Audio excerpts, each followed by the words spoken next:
मान लीजिए कि आपने एक टाइम मशीन बना ली। क्या हुआ, अब से नहीं बन सकती? तो चलो किसी और ने बनाकर आपको दे दी। आप सोच ही रहे हो कि पहली ट्रिप कहाँ की मारी जाए, तभी आपकी नज़र पड़ती है आपकी favourite book Romeo and Juliet पर। अब आप समझ चुके हो टाइम मशीन से आपको क्या करना है। अपने फेवरेट ऑथर विलियम शेक्सपियर के पास जाकर उन्हें पर्सनली बताओगे कि आपको ये बुक कितनी ज़्यादा पसंद आई है। आप शेक्सपियर के सामने पहुंचकर उन्हें बता रहे हो कि आप उनके बहुत बड़े फैन हो और रोमियो जूलियट आपको बहुत ही ज़्यादा पसंद है। उसकी थियरीज डिस्कस करने लग जाते हो।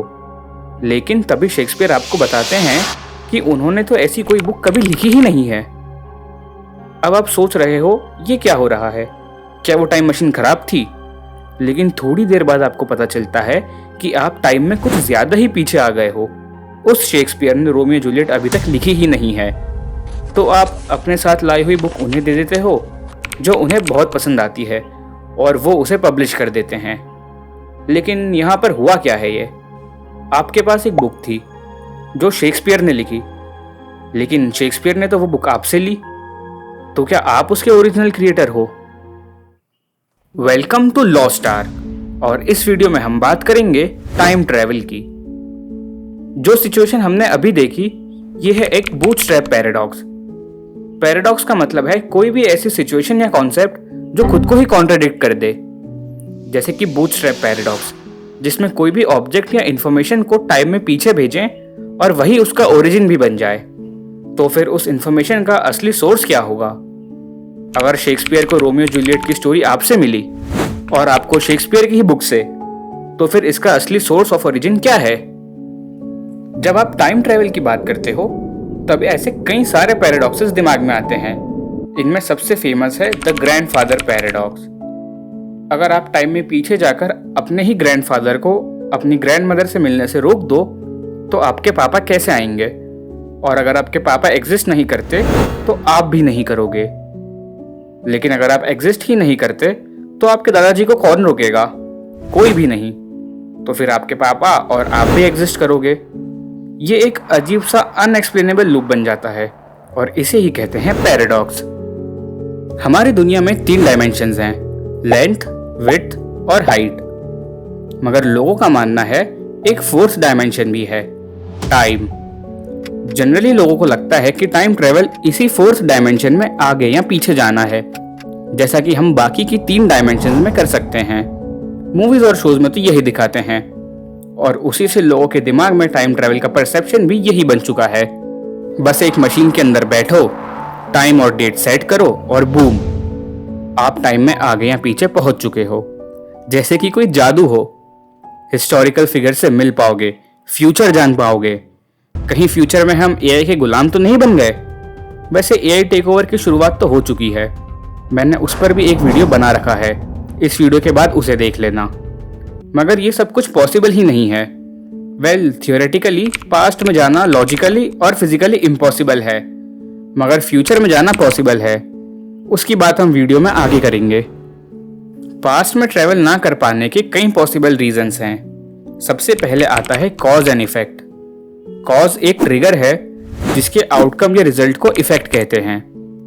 हमने 2 पैराडॉक्स की बात करी, उनके अलावा भी कई सारे पैराडॉक्स हैं जो बताते हैं कि पास्ट में जाने से रियलिटी में कितने सारे कॉन्ट्राडिक्शंस आ सकते हैं।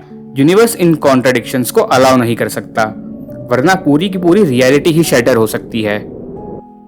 आइंस्टाइन की स्पेशल थियरी ऑफ रिलेटिविटी के अकॉर्डिंग अगर आप स्पीड ऑफ लाइट से भी ज्यादा तेज ट्रैवल करो तो हो सकता है कुछ ऑब्जर्वर्स के लिए आप निकलने से पहले ही वापस आते हुए दिखो।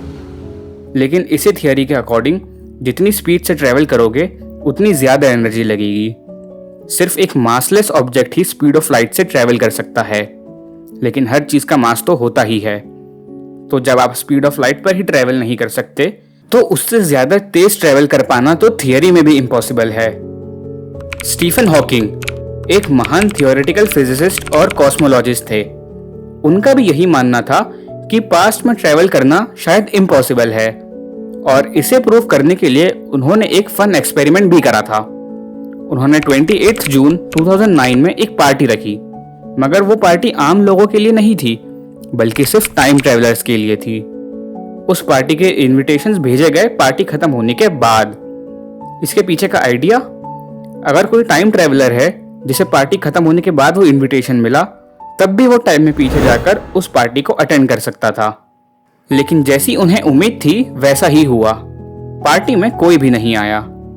और इस एक्सपेरिमेंट से उन्होंने कंक्लूड करा कि पास्ट में ट्रेवल करना इम्पॉसिबल है, एटलीस्ट जो लॉज ऑफ फिजिक्स हमारे यूनिवर्स में एग्जिस्ट करते हैं उनके अकॉर्डिंग तो। लेकिन फ्यूचर का क्या?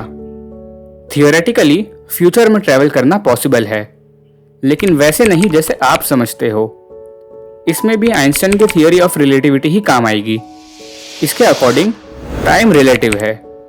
अगर कोई ऑब्जेक्ट बहुत ही ज्यादा तेज ट्रेवल कर रहा है तो उसके लिए टाइम स्लो मूव करेगा एज कंपेयर टू उन चीजों के जो रेस्ट में हैं। इसे कहते हैं टाइम डायलेशन।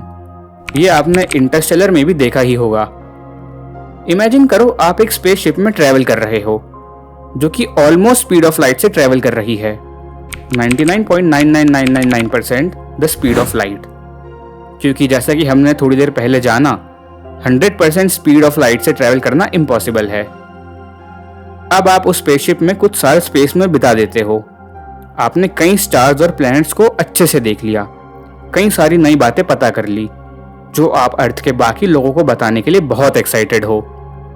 लेकिन जब आप वापस अर्थ पर आओगे तो कई डेकेड्स और इवन सेंचुरीज निकल चुकी होंगी। जो आपके दोस्त थे वो सब बुढ़े हो गए और कुछ नहीं तो ये दुनिया छोड़ भी दी होगी, जबकि आपकी एज में तो सिर्फ कुछ साल ही ऐड हुए होंगे। इफेक्टिवली आपने फ्यूचर में ट्रेवल कर लिया है।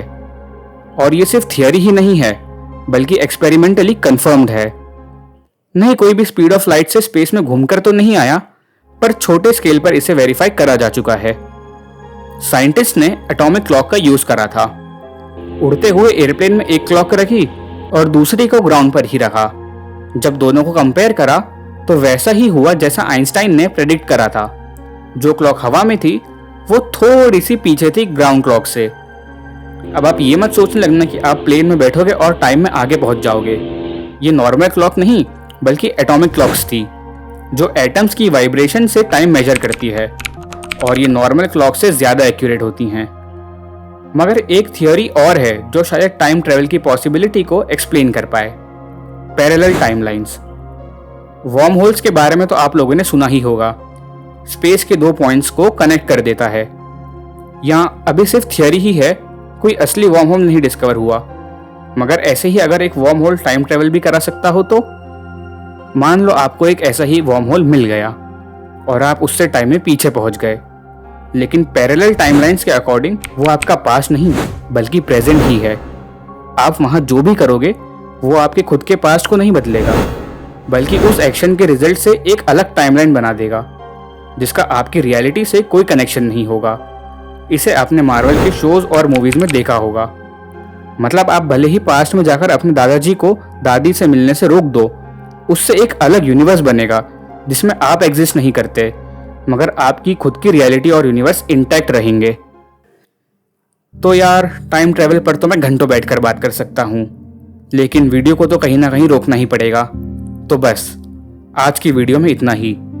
अगर आप लोगों को एक टाइम मशीन मिल जाए तो आप उससे कहाँ कहाँ जाओगे, या अगर फ्यूचर से कोई टाइम ट्रेवलर आ गया तो उससे क्या बातें करोगे, नीचे कमेंट्स में बताना। और अगर वीडियो अच्छी लगी तो लाइक कर देना। पैरेलल यूनिवर्स के विजिटर की कहानी जानना हो तो इस वीडियो पर क्लिक करके देख लेना। चैनल को प्लीज सब्सक्राइब कर देना। मैं मिलूंगा किसी और वीडियो में। बाय।